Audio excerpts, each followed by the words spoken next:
plus ou moins arabisé. Deuxième thème, c'est l'identité nationale algérienne. Or, l'Algérie n'existait pas, la France qui l'a créée. L'idée qui est mise en avant est celle d'une Algérie qui était composée de noyaux pré-nationaux.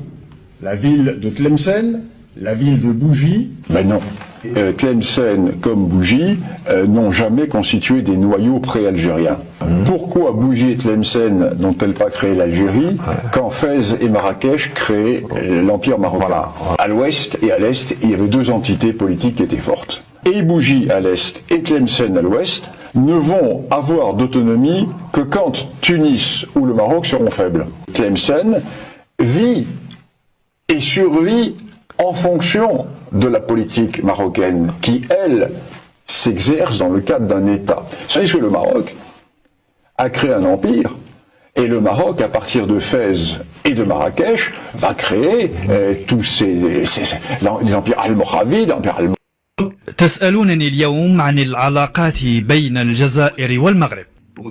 إنها علاقات حساسة، وذلك لأسباب يعرفها الجميع في المغرب.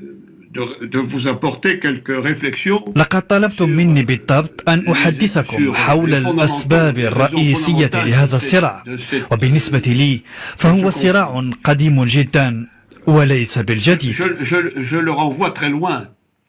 ويجب أن نفهم أيضا أنهما بلدان مختلفان جدا. فالمغرب بلد عريق تعود أصوله إلى حدود سنة 700 ميلادية تزامنا مع حقبة الأدارسة، وهذا يعني أن عمره يتجاوز إلى الآن 1400 سنة. أما الجزائر فهو بلد حديث العهد، وتاريخ الاستعمار هناك يؤكد ذلك، إذ استعمرت فرنسا تلك الرقعة الجغرافية وقامت بتشكيلها، ومن ثم ولدت البلاد تبعا لهذا التشكيل. وهذه ليست بإهانة، بل هي حقيقة تاريخية دامغة. المغرب كبلد قديم كان على الدوام مقاوما صلدا لجميع محاولات الاستعمار التي واجهها، وليس هذا هو الحال لدى الجزائر. أنت ما تقدرش اليوم تمس بناية من البنايات في الجزائر العاصمة بدون قبول أو رضا فرنسا بأنها لا يمكن أن ترمم بل تطيح.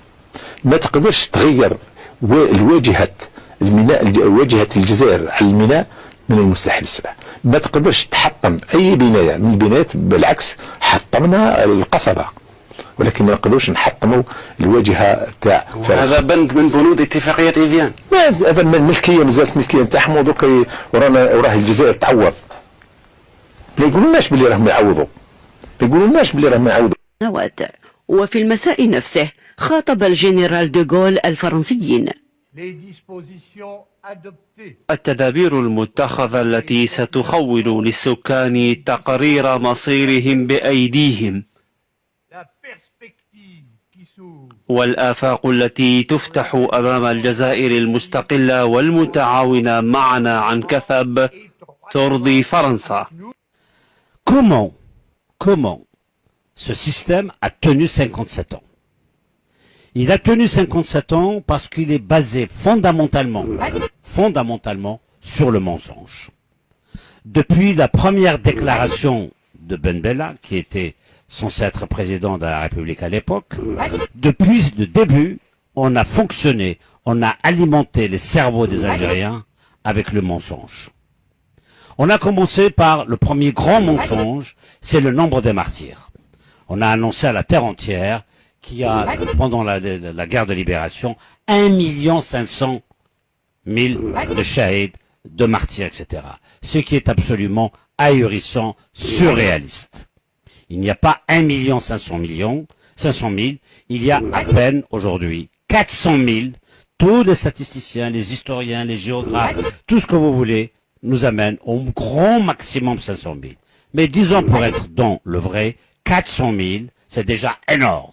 C'est déjà beaucoup pour un pays qui, n'oublions pas, à l'époque faisait à peine 11 millions avec les Français. C'est déjà énorme, c'est déjà beaucoup. Maintenant, Depuis, comment on a gouverné? On a falsifié l'histoire. L'État a fonctionné chaque jour sur le mensonge. On a érigé le mensonge comme gouvernant.